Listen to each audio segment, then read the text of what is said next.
हर हर महादेव मित्रांनो, मी चाललेलो आहे आज मार्लेश्वर मारळ माझ्यावाला. पहाटेचे 5:30 वाजलेले आहेत. मी माझ्या गाडीवर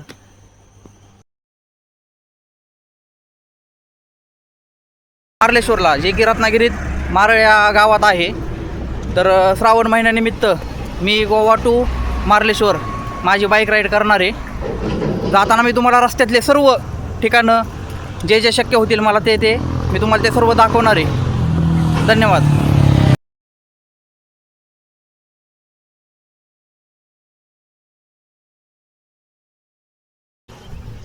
मी आता पोहोचलेलो आहे कणकवलीच्या पुढे. निसर्ग बघा तुम्ही, एक नंबर असं वातावरण झालेलं आहे. पाऊस आत्ताच पडून गेलेला आहे.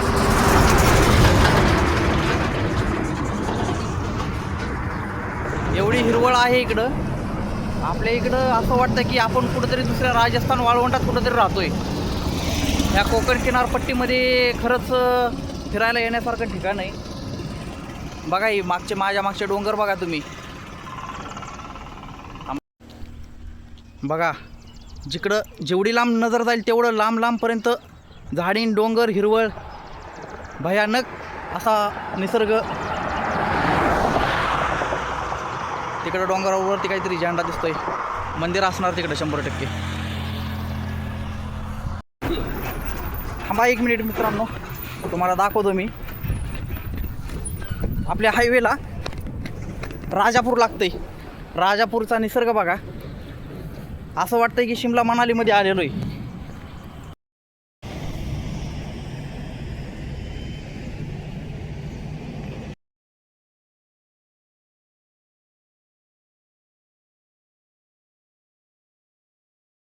डोंगरदऱ्या बघून जरा बरं वाटतंय, पण काय उपयोग नाही रात्रीच्या वेळी येऊन इकडे.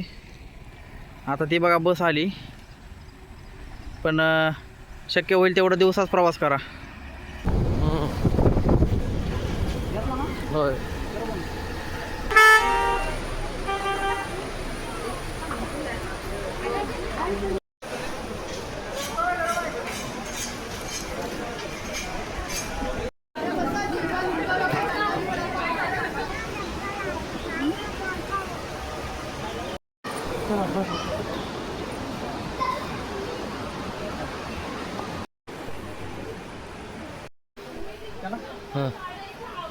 मी आता पोहोचलेलो आहे मारळ येथील मार्लेश्वर मंदिरात.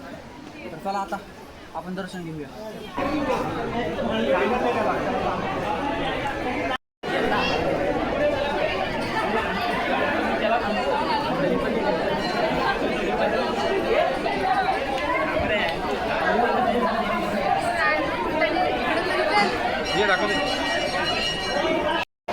आज रविवार असल्यामुळे मंदिरात भरपूर गर्दी आहे. गर्दी बघा. हा धबधबा आहे मार्लेश्वर मधला.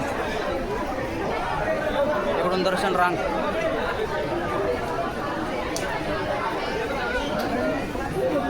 इकडे दर्शन रांग आहे.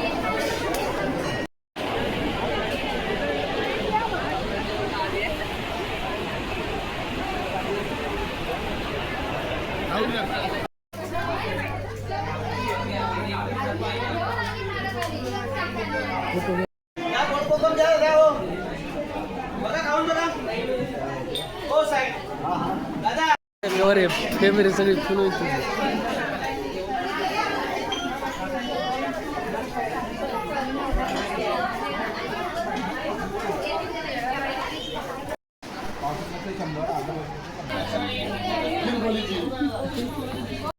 तर मित्रांनो, आज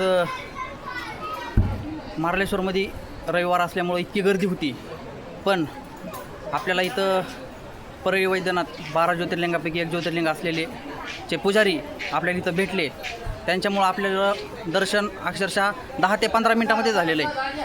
त्यांचं नाव ओम पुजारी, हे परळी वैद्यनाथचे पुजारी. धन्यवाद पुजारी. माघारी गोव्याला निघताना पाऊस, ऊन बघा, आणि उन्हामध्ये पाऊस.